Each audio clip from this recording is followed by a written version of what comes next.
All right, folks, Yishai Fleischer here, not in the land of Israel, but rather outside of New York City, as you can see behind me. But I'm thinking about the Holy Land, and I'm thinking about how we push it forward. Well, the Israeli government has recently announced that it will be building in an area called E1. E1 is highly contested, and that's because it's an area that could give territorial contiguity between Jerusalem and then eastward towards the big suburban community of Ma'ale Adumim. It's an underdeveloped stretch of land. It's kind of deserty, and it's very important and strategic. But those folks that want to see a Palestine in the land of Israel, that means that they want to see the destruction of the land of Israel and instead replaced with this thing called Palestine. They don't want to see Israel build in E1. I do wonder why the Israeli government even makes these announcements. The Lubavitch Rebbe used to say, don't make announcements, just build. Just get it done. Don't make announcements at all. But Israel did announce it, and once again, it's a story on CNN. You know, Israel's building in E1. Of course we're building in E1. The following video is my interview with the London Times of London, one of those guys, another great city, London. And sadly, those folks don't see eye to eye with the rebuilding of the Jewish people in the land of Israel. It's too bad, because it's the folks in London and in Whitehall and in the offices of the British administration, the British Empire, which saw the beginnings of the rebuilding of the Jewish state in the land of Israel and helped promote that all the way back in the Balfour Declaration and in the mandate for a Jewish Palestine in the League of Nations. In any case, the Times of London interviewed me about E1, and I explained to them that, of course, Israel is going to continue to build in our ancestral homeland. Check out my fun interview with the good folks at the London Times, the Radio Report podcast, their news hour, and their reporting about the land of Israel and our building outside of Jerusalem. Check it out. Yishai, can I begin by asking if you think now is the right time to advance the E1 plan? It's been the right time for the last 70 years for the Jewish people to live in their ancestral homeland. We're an indigenous people, an ancient people in this land, and E1 is an area between Ma'ale Adumim and Jerusalem. It's been slated to be developed for a long time. It's actually a tiny piece of property, but it needs to become part of municipal Jerusalem, broaden out Jerusalem. It's good for everybody. It's good for Jews. It's good for Arabs. A bigger Jerusalem means more livelihood and more life for everybody around. It's the development of the city. Why delay such a wonderful project? I mean, you know better than I that what you've just said is particularly controversial for many. And the Palestinian National Council describes the plans as indeed a systemic plan to steal land. This is not universally appealing to people in the region. Nothing that Israel does is universally appealing, because there's a lot of people who don't like the idea of Israel. They just couch it in all kinds of, efforts to shrink Israel or say, don't build here, don't build there. Their problem is with the Jewish state. They don't like the Jewish state. They're always trying to slow us down. They're always trying to shrink us. Despite all that, Israel's continued to grow and Jerusalem has continued to grow.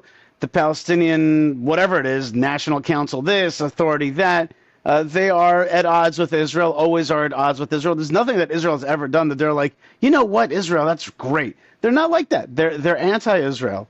Bottom line, Palestine is anti-Israel. And of course, they're going to call to slow this down and not to promote it. And we know exactly what's going to happen. They're going to try to slow us down. We're going to do it anyway. Next thing you know, everybody's happy, everybody's enjoying it, Jerusalem is bigger, and that's exactly what's going to happen. So, there's nothing that this broadcast is going to do to stop it. There's nothing that the Palestinian National Council, or whatever they're called, is going to stop it. They may slow it down, they may be annoying, but Jerusalem's going to keep getting bigger and bigger, and it's going to happen. How does this help advance the cause of peace?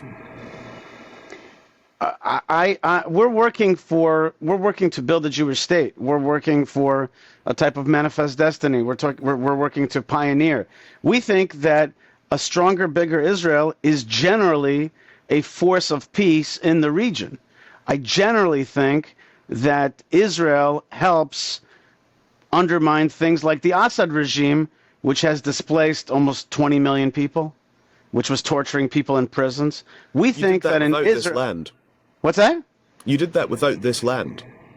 I'm saying that in general, Israel is a force for regional normalization, ridding the region of jihadism. We didn't do it in that part of land. I was giving an example about Syria, and we did gain part of what was formerly Syria, which was the Hermon mountain range, and the world is a better place. So, the world is a better place when Jerusalem is big and when it's beautiful, when it's thriving. And of course, Arabs that live in Jerusalem are also beneficiaries of a big, strong Jerusalem, just like a strong London is just a force of good, right? If you have a good, successful city, so too Jerusalem, so too London. And in general, on a more spiritual plane, a bigger Jerusalem is good for the world. It's a light onto the world. It's God's abode, as we read in the Psalms, as I'm sure your parents taught you in the Psalms. That Jerusalem is the spiritual capital of the world. So for all those reasons, and frankly, because it needs more room to grow, and there's absolutely no reason to stymie it. Israel's finance minister Smotrich said that the construction on E1 would bury the idea of a Palestinian state. Do you agree that that would happen? Yes and no. Okay. No, because nothing's going to bury the idea of a Palestinian state until Israel clearly says that there will not be a Palestinian state. Sadly, my country is oftentimes wishy-washy and says stupid things like Gaza should be ruled by some kind of Arab entity instead of saying, no, this is part of the Jewish state. So, building here and there maybe tactically limits the creation of a Palestinian state in our land, which is a good thing. But it does not bury the idea, because the idea isn't buried until we actually bury it, until we actually say there are 22 Arab countries, this is a tiny Jewish state within the Arab landmass. The 400 million Arabs can and will be able to stomach a New Jersey-sized small Jewish enclave in their region, and there's nothing wrong with that. And this land should not be cut up. It should not be divided, and we should not have a Palestine. If anybody wants a Palestine, there's already a Palestinian state called Jordan. So go make a Palestine there. Let's call it the Palestinian state of Jordan. I'm just finishing the point. I'm just finishing just to answer your question, which is Smotrich is kind of projecting. It's wishful thinking. This is an important step, but it will not bury a Palestinian state. In order to bury it, we actually have to kill it and then bury it. Okay. I suppose with that language, of course, comes the implication that you would also have to bury Palestinian people. How many people will... Okay. Certainly not. Let me ask you a question. Are you an advocate for peace, Yishai?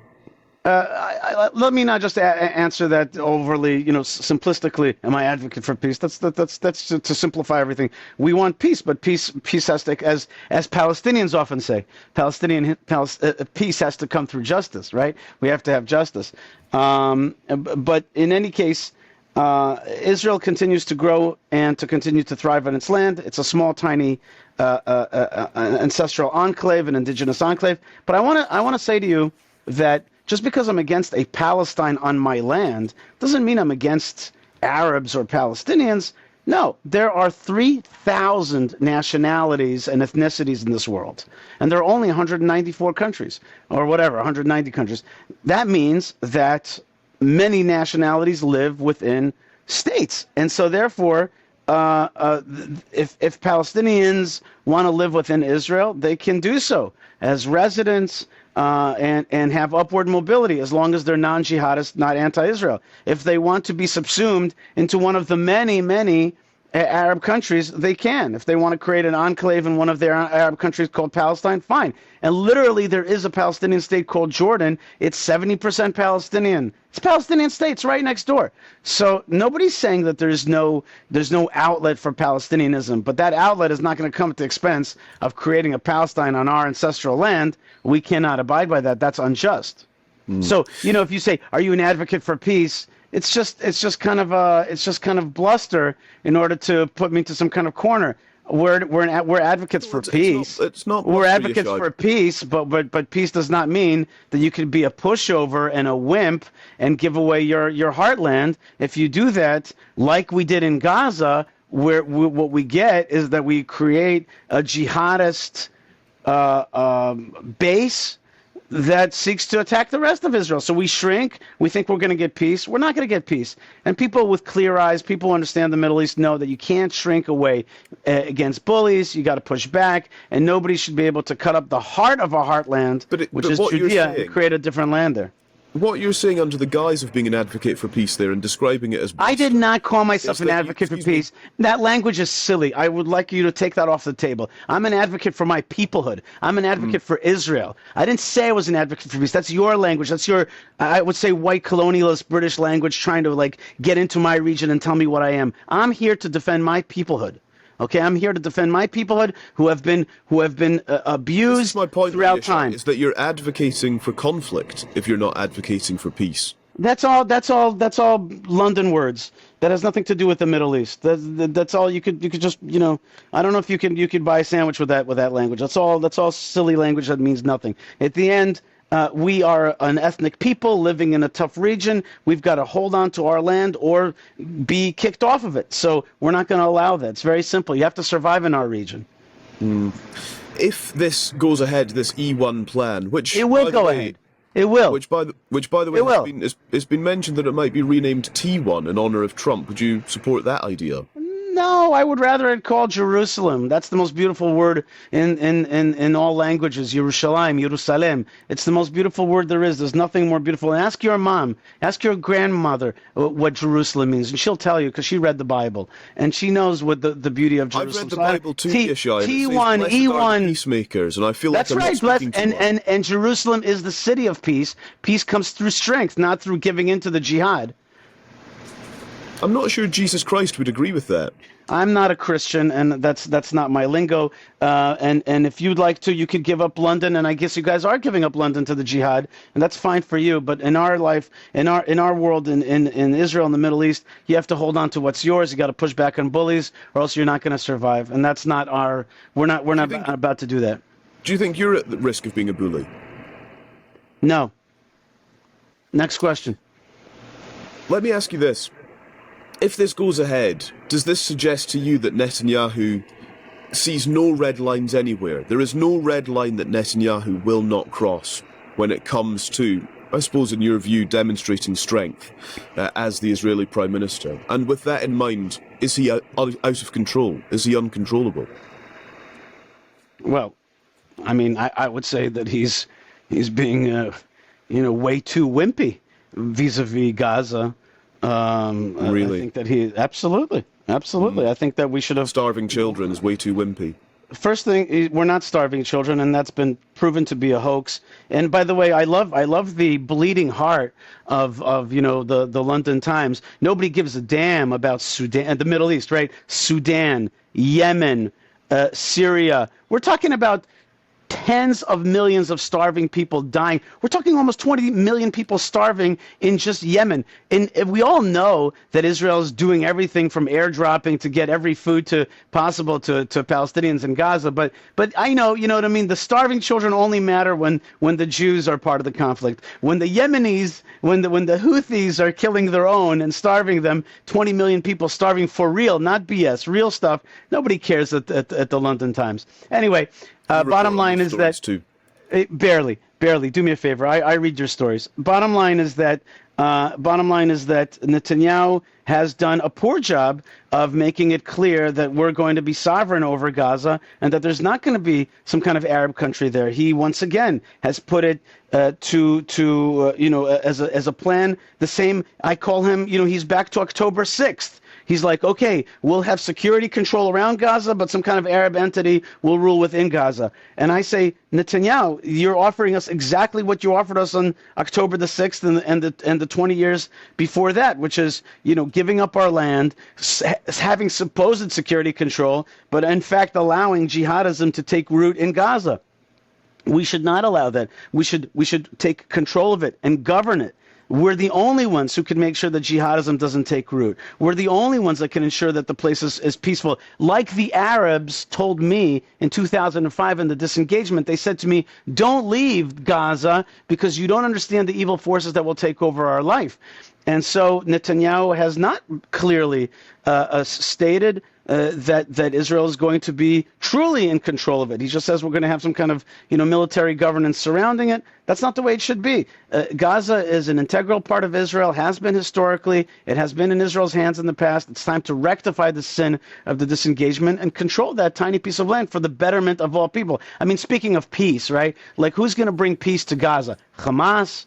They're going to bring peace to Gaza? Of course not. Israel is a force of liberty in the region, although badly maligned by the media. The truth of the matter is Israel is a great force for peace and decency in our whole region. It's true that jihadism is still strong, and it sadly has an influence around the world, and people have misunderstood the goodness and the positive force that is Israel. But we're going to continue to fight even if the world doesn't understand. Yishai, thank you so much. Thanks for your time.